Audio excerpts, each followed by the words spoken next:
محمد عبد آذن قبوبي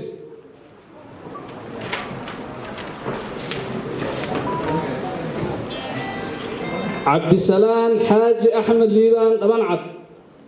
doorashada saddex kursi oo ka mid ah 12 kursi ee deegaan doorashadoodu ay tahay degmada Gaalkacyo ayaa lagu qabtay halkan oo ah hoolka loogu talagalay inay ka dhacdo doorashada 12 kursi ee deegaan doorashadoodu ay tahay degmada Gaalkacyo saddexdan kursi oo ku suntan hoob 69 hoob 38 iyo hoob 95 ayaa ahaa kuraasta ugu adag 12 kursi ee deegaan doorashadoodu ay tahay degmada Gaalkacyo doorashada saddexdan kursi mid kamid ah waxay ku dhacday habka gacantaaga iyo isku tanaasulka halka labada kalena ay galeen tartan adag oo dhammaan musharaxiinta codka qarsoodiga ah ay u dhiibteen ergada labada kursi ee sida tooska ah ee ergadu u codaysay ayaa ahaa hoob 38 iyo hoob 95 oo soo gaaray ku dhawaad saqda dhexe ee habeenkii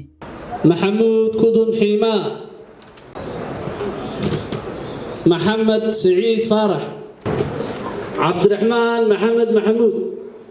markii ay soo gabagabowday guud ahaan doorashada saddexdan kursi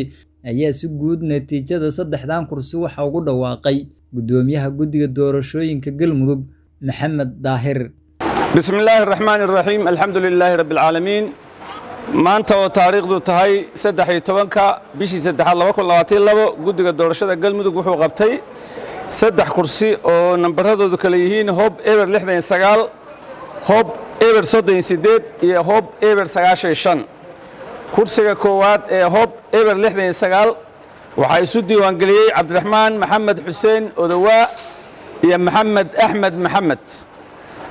waxa ku guuleystay Cabdiraxmaan Maxamed Xuseen Odawa oo helay 97 cod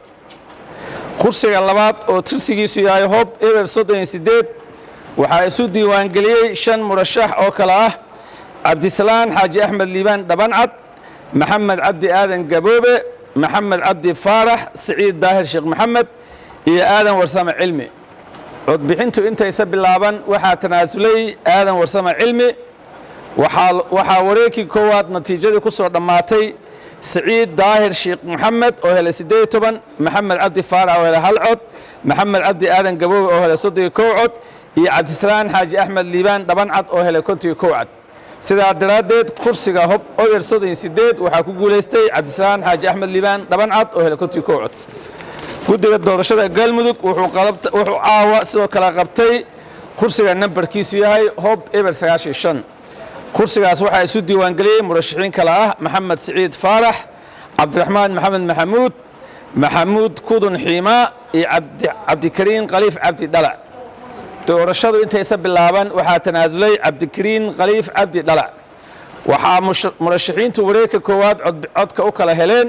Maxamed Saciid Faarax oo helay 44 Cabdiraxmaan Maxamed Maxamuud oo helay 35 iyo Maxamuud Kudun Xiima oo helay 22 wareegga labaad waxa uu soo gudbay laba murashax oo ugu cod ka badneed oo kala ah Maxamed Saciid Faarax iyo Cabdiraxmaan Maxamed Maxamuud natiijada wareegga labaad waxay ku dhamaatay Maxamed Saciid Faarax oo helay 47 iyo Cabdiraxmaan Maxamed Maxamuud Cagaweyne oo helay 54 sidaa daraadeed guddiga doorashada Galmudug wuxuu ku dhawaaqayaa kursiga hoob eber 95 waxa ku guuleystay Cabdiraxmaan Maxamed Maxamuud Cagaweyne oo helay 54 cod waa maasantiin Saadaq Siciid Nuur raadiyaha telefishinka Galmudug Gaalkacyo